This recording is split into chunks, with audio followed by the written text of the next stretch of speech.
Welcome back to the Part-Time Warlords. Today for our Shirecon preview for 9 Days Fantasy Battles in Sydney, Australia.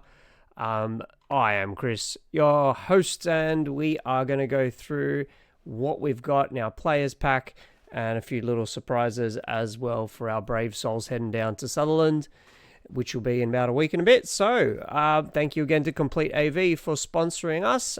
You can find us on Facebook and YouTube running our 9th Age Australia events. And as usual for the Warlords, we run a pretty casual scene here. We play for fun.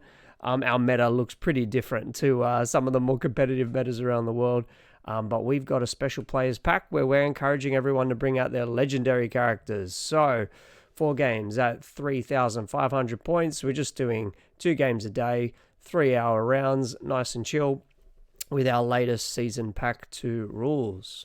So our first tradition, our shield. The shield is something we award to one player every single tournament, and we change the criteria for the person that wins the shield, and we engrave something nice on there.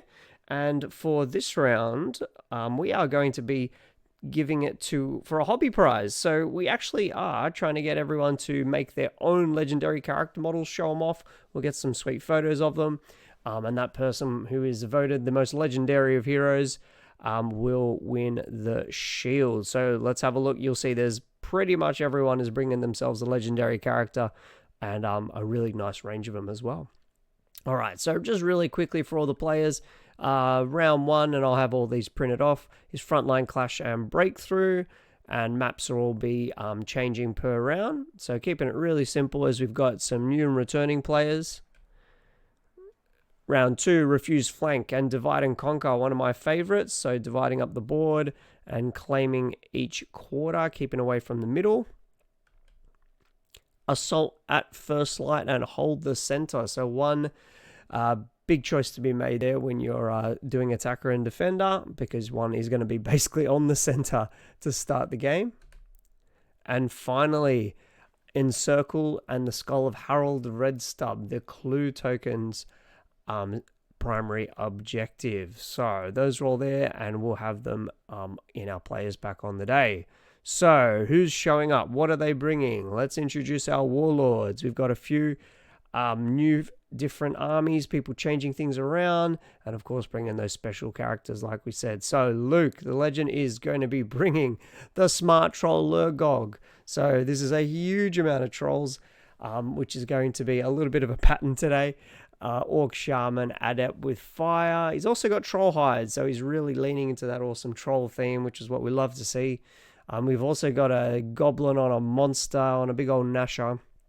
Big block of Poison Spears, some Marauders, some Feral Orcs, some Crossbow Iron Orcs, that's awesome. And 2 units of Cave Trolls and 1 smaller unit of Bridge Trolls. Backed up by a big giant with the Giant Club and 2 Splatterers. Nice all-round list there with a heap of regen in there. Let's hope someone has brought some flaming banners. Then we've got Cameron, one of our newer players. He is bringing along his favorite setup. He's got the Battlefield Wizard on Arcane Engine. He's got his Altar of Battle as well. 2 Marshals. He's got a Knight Commander, just bare bones to buff up that Knightly Orders unit and make them a parent unit with the Cav Picks, which is really awesome, and Stalker Standard. Then we've got the Crossbow block, or Handgunner block with the Marksman Pennant, which is just in my opinion, an auto take. It's so great. 2 units of Imperial Guard with shield, and then 2 units of the Imperial detachments with great weapons, so the smaller Imperial Guard and some Rangers to round it out. So really, really solid blocks, and has done a lot of damage to me in the past. All right, now speaking of damage, James is bringing his Ogre Khans, and I absolutely got throttled by this a few weeks ago. We've got the Mammoth Hunter on a Rock. He's got a Lance with Eldritch Inscriptions. He doesn't need it. He's going to crush everything he charges. Then we've got Ganzerig Iron Bond. So Iron Bond is the mercenary vet leader. He buffs them up significantly. So there's a big unit of mercenary vets there with a huge amount of combat output, backed up by 10 bruisers and 7 bruisers. So there's 3 massive blocks backed up by another 3 monsters support, Thunder Cannon, Frost Mammoth, and a Merc Giant with the Giant Club and Big Brother. So it's some serious beefy dudes. We've got a special treat for our next one. Now, Logan is actually bringing a homebrew book. Now, this is what you might consider like, I guess it's an equivalent of not a Nippon, but it is an Asian-inspired background. And he's bringing this great character called the Ever-Changing Duality. Now, I'll get to him. He's on the next page. We'll go through some of his rules. Basically got the officer who's like a captain. However, he's got this cool halberd that gives him strength 6 with area attack 2x1. We've got some flying battalion. They've got 3 shots, strength 5, AP2, and also stand and shoot. So some chaff that can kind of anti-chaff as well, which is really nice. Then we've got 3 20-man blocks. One's crossbows, the other 2 bows and halberds. So just to note there with the officer, the battalion, the garrison, and the veterans, they've all got that special rule I've listed at the bottom there, the silk woven zampao, and that means that basically they have heavy armor and you suffer -1 AP if you hit them with melee and shooting. So a bit better armor, so it makes them nice and solid. Backed up by 2 siege artillery, which are functionally just catapults, exactly the same as most catapults in the game. 2x2 strength 7 with the direct hit multi-wound 2. And we've got a few other nice little choices here. We've got 6 spring beasts. Spring beasts, I guess, kind of more buff warhounds. They're height 4, peculiarly. They've got a psychic crush attack. I'll let that settle in for a second. It's also hatred. So you've got a re-rolling strength 10 psychic hit, wounding on your discipline, which is awesome. Also regen. There's a couple of things that'll have regen. I think the giant does as well. We've got the Kang Ceremonial Guard. So these are like your big sort of monstrous infantry, height 3. They do have stubborn. They've got stomp and impact hits 1. So nice little grinding unit there with a pretty good save from memory. Probably a 3 up, maybe better. And finishing it off with the Giant of the Forbidden Army. So he's a giant with this rule Elixir Fiend, which gives him +1 attack, fury, and regen. That means he can't use weapons, but he's stubborn and unstable with really nice stat lines. So I'm going to be very wary of him. So let's go and have a look at the Ever-Changing Duality. This guy is basically some sort of elemental beast. So it's on 100x50, so a bit of a strange size. It's got stubborn, it's got supernal, it's also ghost step, so it's kind of this sort of raging elemental creature. And he's got you'll see it's going to play off regen and Aegis as well. He's got a Aegis 5 up, regen 5 up, 7 wounds, which is nice. Only res 5 and 4 up armor. And you can see he's got 2 offensive stat lines. So he's got a divine and a flaming side, and he also has a divine and flaming, shooting weapon as well. Both magical, not divine or flaming, but both with area attack. So 3x1 and 1x3. Now, what's really awesome about this is he's not a wizard, or it's not a wizard. It can actually target friendly units, and instead of hitting them, it can actually raise them. So you roll it out, and whatever it causes is actually raised instead. So that's going to be awesome to buff some of those other units as well. Really interesting. Can't wait to see what it's going to do on the tabletop and look like as well. So welcome, Logan, and we're looking forward to seeing you at your first tourney. All right. Brendan is bringing Ashetet. Okay, so he's the super mage. He's bringing the super mage, who's a master with a whole bunch of nasty stuff. Master of Evo. He's got his 2 no-marks with the Tomb Architect to buff up the Sphinxes, 40 skeleton warriors with shields, 3 chariots with Banner of the Entombed, 15 skeleton cavalry with Banner of Speed, nice cheap flanker, 15 skeleton archers with bow, I assume for Ashetet to sit in, Battle Sphinx, Dread Sphinx, Colossus, so really, really solid monsters there, and 2 Sand Scorpions to act as redirectors and chaff and just be a pain in the backside as per usual.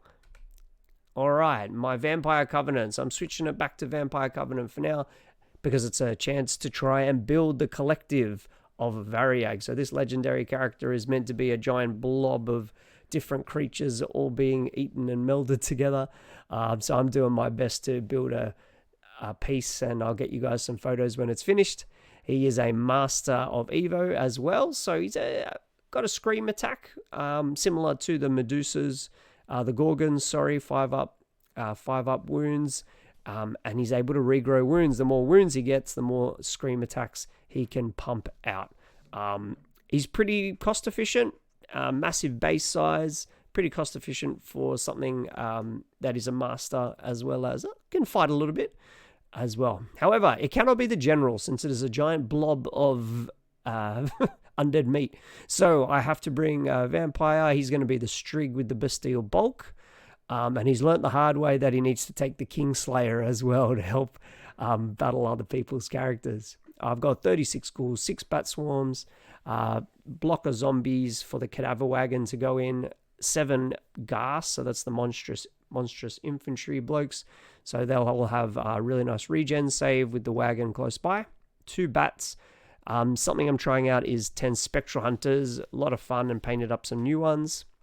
So they're the ghosts. They don't have the sweeping attack, but they do have a lot of AP and a pretty good amount of grind. So they've got 2 attacks each with height 2. So 20, I think first strike means they have 20 attacks with strength 5, AP 5. So really nice.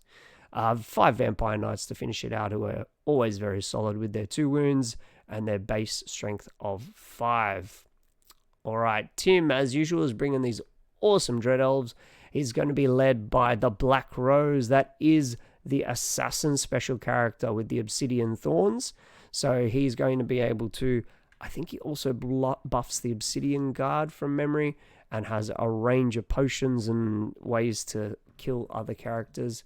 We've got a Sanctioned Warlock, Wizard Master Evo with the Bound Whispers of the Veil from the Kiernan Scales, which is a awesome combo. Some auxiliaries, so that's the Crossbowmen. Some more crossbows, but with the Corsairs. We've also got 4 Gorgons there, which are a nice grinding unit and a nice fast flanker. 6 Dread Knights with the Banner of Elaine to give them another attack on the charge. 12 Obsidian Guard with Standard Bearer speed, so obviously that's going to help the Rose out. I think he gives them a speed bonus, and that's really nasty. I think it might get up to movement or charge 7 or 8. Divine Altar of Tila, so this is the reflecting damage and channeling altar. Really, really nifty, and can do every time that you do cause a HP loss within, I believe it's 18 inches of it, it hits whatever caused it with strength 3 hits, strength 4, AP 2. Really nice. As well as giving channel 2. Pretty points efficient. It cannot move though. It is literally an altar. All right. He's also got some awesome new Thunder Pack models that we'll get some photos for, and 1 repeater battery. All right. And we're going to round it out with Lee. Lee's bringing an awesome combo of Orcs and Goblins that he's preparing to take to the US to go to a tournament in the US. So that's going to be fantastic. We'll have to get some photos of his travels over there. He's got a Orc Shaman General, and he's just got the ward save buff. He's just an adept, but nice points efficient sort of general. Got a Grunter BSB, a Brood Alpha on Grunter BSB there with the Attack National Lance. Again, just there to help the leadership, which is the biggest issue. And smack with that Attack Nasha with the 3 extra attacks is awesome. He's going to sit in a Feral block on Marauders. A Veteran block on Marauders. And he's also got a 15 block on Marauders, so 2 quite large units with another 25 Feral Orcs, and 28 Iron Orcs with head bashers. So that is a massive unit to bodyguard that Shaman. Not to mention 6 Trolls, 1 Bridge, that's the distracting one, and the Cave have the armor buff. And I believe it was magic resistance. I need to double check that. Sorry, that's the other one. Backed up by that great green idol who gives you reroll 1s and a bound spell. Awesome. So round 1 matchups. We've tried to match people up. Done a little bit of finagling. I have been grudged. Now that is because I have put my 9th Age Championship on the line. We are reinstating the 24/7 rule for the 9th Age Championship, meaning that if anyone loses with the championship, they have to pass it on to the next person. The first time we put this into effect, it changed 4 times, so it's a great luck charm for all, and that means I have been grudged. So you can see me in the bottom right there. Luke is going to be taking me on round 1, so those goblins and trolls, that troll heavy list is going to take on my vampires. Back up at match 1, you've got Lee with his trolls and horde of feral orcs taking on Brendan and his monsters from the Undying Dynasties. Logan is going to match up against his uncle with that fat ogre list. I don't know what else to call it. PH fat. And then in matchup 3, we've got a interesting back and forth between Cameron and his horde of humans against Tim with his assassin heavy list. Awesome. So that's our first round matchup. Can't wait to see all you gents there. And thank you so much for attending our events. So this is our second annual Shirecon 9th Age event. So I'm very happy with that. We've got a really good run of events, and we hope to continue to kind of get our new players in, which we have been pretty happy with in the last year, and maybe even invite another few down for some demo games. So I've got some mates coming down on the Sunday as well. You can see we had CanCon earlier in the year. We had Shirecon right now, and we are confirmed for Castle Assault in Hamilton, Newcastle, New South Wales, 22nd to the 23rd of August. And then we'll follow it up not long after with Moab, and that will be back at Sutherland Shire.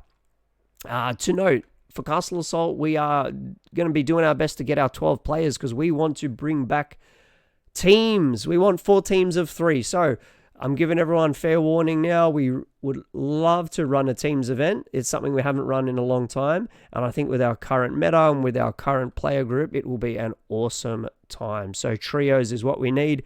Talk to your mates and see if you can wrangle them up for August. In saying that, let's wrap it up now. Thank you so much for listening, guys, to the Part-Time Warlords. As per usual, you can find us online. You can find us on Facebook, and thanks to Complete AV for sponsoring us.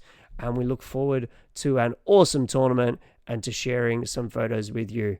Awesome. Have a good one, guys, and we'll see you at Shirecon.